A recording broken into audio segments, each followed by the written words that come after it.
бірге Назиток арнасы бүгінгі видео.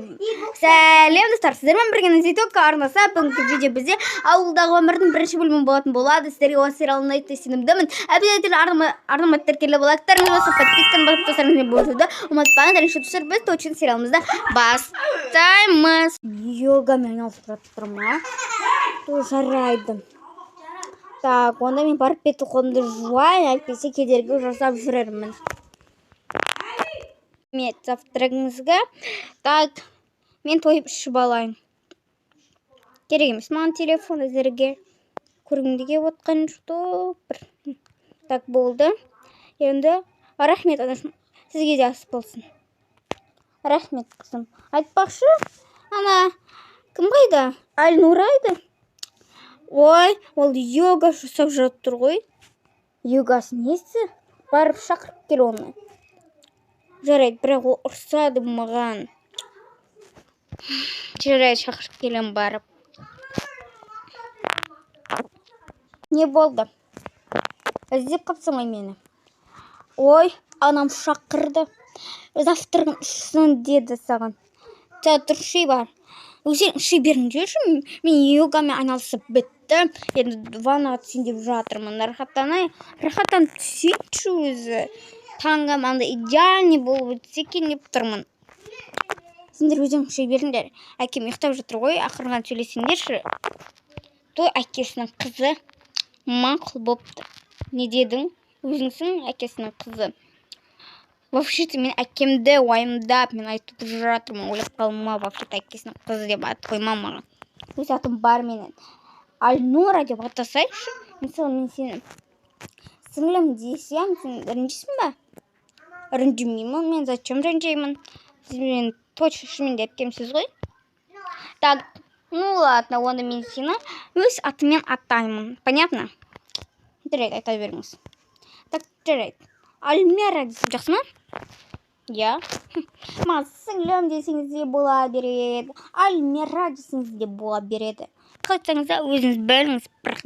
Бірақ мен сізге ескерттім. Только анам қазір ұрсып жүрмей, сосын сен жылап, маған келіп жүрме, неге маған алдын ала айтпадың, анам маған ұрды деп. Кетші бар әрі. Шылма типеттің. Айтпақшы, білесің бе? Анам бір нәрсе айтамын деген болатын. Сол себептен сені маңызды түрде сені шақырған болатын. Қойшы. Не айтады екен? Білмеймін. Ну, ладно. Кешке қарай айтамыз деді оны. Неге қазір айтпайды? Қызықтырып бітіретін болды. Осы кісілер бар ғой. Енді үлкен кісілер деген сондай болады. Мен бермей қой. Ол қызыңыз деген бүйтеді ғой. Мен йогамен айналысып біттім. Енді ваннаға түсіп, өмірімді идеальный етіп өзгертем дейді ол маған. Шона сіздердің кешке таман айтатын жаңалықтарыңызды да айттым. Срочно шақырып жатыр десем. Қойшы, қандай жаңалық екен. Неге қызықтырады осы кісілер дейді ғой. Енді кешке қарай әкем екеуміз айтамыз. Қызығы жоқ, оның негізі бар ғой. Бірақ білем, айтсам негізі Айнура енді ренжиді, бармайын деп. Қайда барамыз? Ну ладно, саған айтында берейін мен. Бірақ өзің айта сал, дәрей ма? Ну ладно. Так, енді сендер ертең бүгін кешке ауылға барасыңдар. Не? Шын ба, ауылға бармағалы көп болып еді. Мен ата-әжемді кәдімгі жаман қатты сағындым, ше. Я, сен ауылға барғың келеді. Бірақ Альнура енді бағырғысы келмейді-ау деп ойлап тұрмын. Себебі ол вообще, я, ол қыз деген бір андай ше, қаланың қызы ғой. Сондай деп ат қоя берейік. Ну ладно, ол енді андай сиырларды жек көреді, андай қойларды прям фу деп жүреді ғой, осылай фу деп ше. Сондай бар енді, анашым, мән бермей ақ қойыңыз. Ол енді сондай қыздардың бірі ғой. иә, ондай қасиетім кетеді ше сол қызды. Бірақ бірдеңеге көндіру керек болып тұр. Сен көндіре алатын шығарсың әпкеңді. Ой, алаңдамаңыз, анашым, онсыз да бір амалын табамыз ғой. Жақсы сықылықтап күле бермей бар ана әпкең ана ұрсып жүрер тағы да. Мынау деп. Және саған бір тапсырма берген шығар, соны істеп кел барып. Иә, ана йога, ана несі бар ғой, паласы, соны жинай сал деп еді. Ну ладно, жинай салайын. Не болды? Сонша қуанып жатсың ғой. Или ата-анамыз айтты ма бүйтіп, біз бүгін кешке ресторанға барамыз, ужин сол жерде деп па? Қумашы, ол вообще айтқан жоқ. Сен не деп ойлайсың мысалы? Мен солай айтты деп ойлаймын негізі. Айтпақшы, қалай рахаттанып қалған шығарсың, иә? Конечно, прям кайф қой. Өте күшті. Сен де ваннаға түсіп алсай. Өте күшті, рахаттанып қалдым. Айтпақшы, неге жуынды деп жатқан шығарсың, иә сен? Иә, сен күнде жуынбайтынсың йогамен айналысатын едің ғой.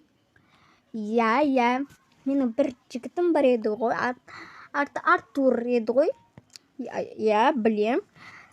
Сол жігіт мені свиданиеге шақырды. Ол өте әдемі ше. И соған барайын деп жатырмын.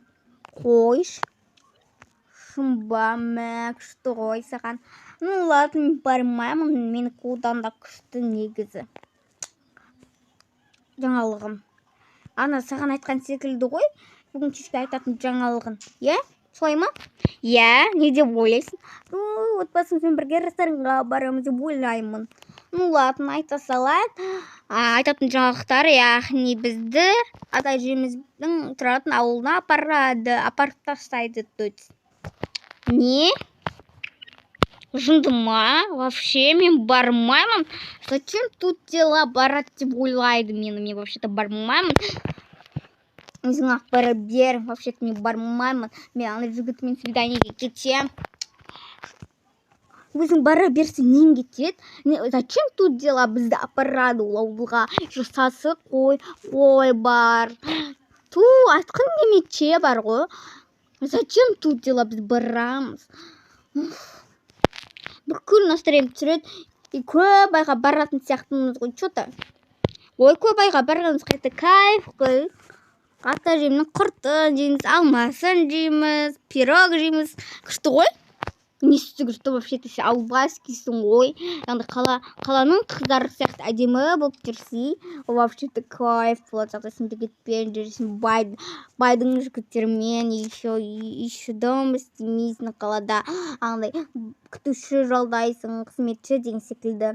Это посудомойка болады ол кезде. Прям күшті ғой. Ауылда вообще жаман ғой. Кірді қолдармен жуат. Плюс ыдыстарды қолмен жуат. Сидер салат. Вообще жаман ғой. Еще саған сондай адамдар, сондай орта ұнайды саған. Немене? Сонша маған ұрсып жатсың. Бармасың, барма. Бірақ сен бәрібір барасың. Себебі ата-анама сен қарсы шыға алмайсың. Себебі ата-анамыз сенен қарағанда үлкен ғой. Бармасың, барма. Мен өзім бара берем. Тек менің ол жақта достарым көп, ал сен достарың аз вообще. Достарың жоқ-ты. Мен қайдан білем? Вообще-то мен ауылға бірінші рет барайын деп тұрмын. Кетші, мен саған бір айтқаныма прям өкініп қалдым. Өкіне берді, менің өмірім кайф. Сенің өмірің кәдімгідей фу болып өтеді ғой. Кей жерде саған жаным, сіңілім ретінде айтайын саған. Әпкең ретінде саған кеңес айтқан совет бар ғой. Ну ладно, өзің білесің. Бай өмір таңдайсың ба, или кейде қожалықтар таңдайсың ба, өзің біл. Ну ладно, бірақ мен саған ақыл ретінде айтып отырмын.